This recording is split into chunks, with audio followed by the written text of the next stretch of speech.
So I wanted to give everybody an update on where we're at with the CarPlay Pi project I'm working on. So basically what I've done is I've wired everything up here. I've got the screen already installed in the center console. There's all kinds of people who've done that before and instructions on how to do that. So I'll leave that to you to find in other places. But I ran cables from that screen down here, so you can see those coming in here, and I'll have to tie those up inside the dash. But there's an area where you can kind of run those down into this passenger footwell here. Now what I've done is I've tapped into this fuse right here, which is a fuse for, I think, multimedia. So it should be a good fuse to use.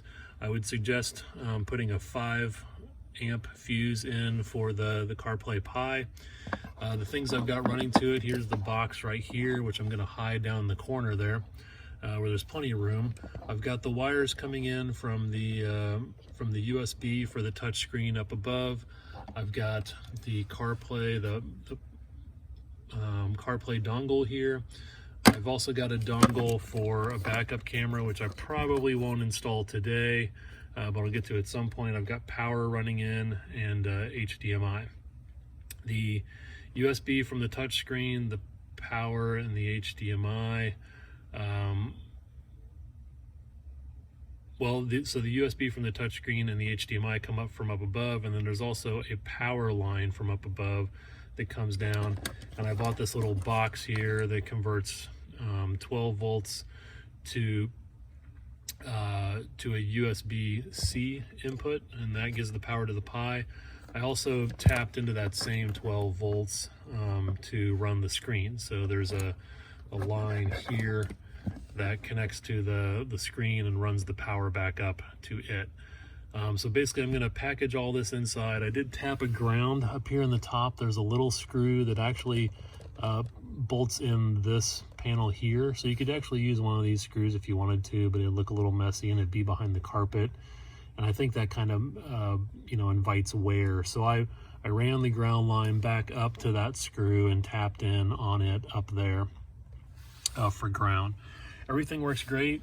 I'm going to package this all up, put it all so it's nice and inside the footwell here, and then I'll switch to upstairs and we can see what it looks like on the screen up there. The only thing I have not done and need to research how to do here is how to take out the center console. I need to pull that center console out to be able to get to the aux input that's in there, which is what I plan to use for audio.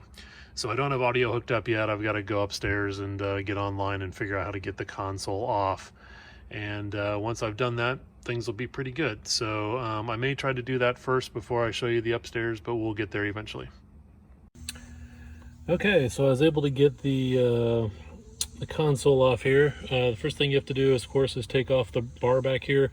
But inside the 2009, which I have, there's a little, I guess you'd call it it's a plastic plate that's covered by leather, and it's right here, and you have to pop that sucker out, and there are 2 bolts. Once you pop that out, take those bolts out, you can slide the console back. You may have to loosen up a couple of screws up here that are underneath the drink tray. You can slide the console back, unplug the iPod interface, the headphone interface, and you can see here, this is where I'm tapping in the headphone interface. This is the only modification I'm making to the car that is destructive, or, it can be put back pretty much the way it was, but I did have to cut 3 wires here. Those are going into just a cable here that runs down to the Pi. I've moved the box for CarPlay up here, so I've called it Q Branch Play. That's going to be up here underneath the console, so it's right here where your phone's going to be. Shouldn't have any problems connecting from there. And of course, if we go up and look at the screen, we've got the nice screen with everything on it now, including Apple CarPlay.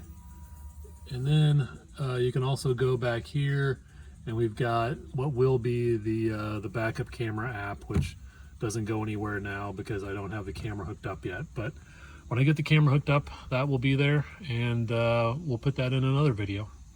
But for now, I'm going to go with this. I'm going to test out the CarPlay, use Waze and maps and all those things, make sure it all works. It's all working through the aux audio input right now, so I can't play it because I'm making a video on the same phone the CarPlay's on. But yeah, everything seems to work. I'm going to button it all back up, put it all back together, use it for a while, and then some other weekend I'll get around to installing the backup camera and running that cable from the back of the car. So that's it for now.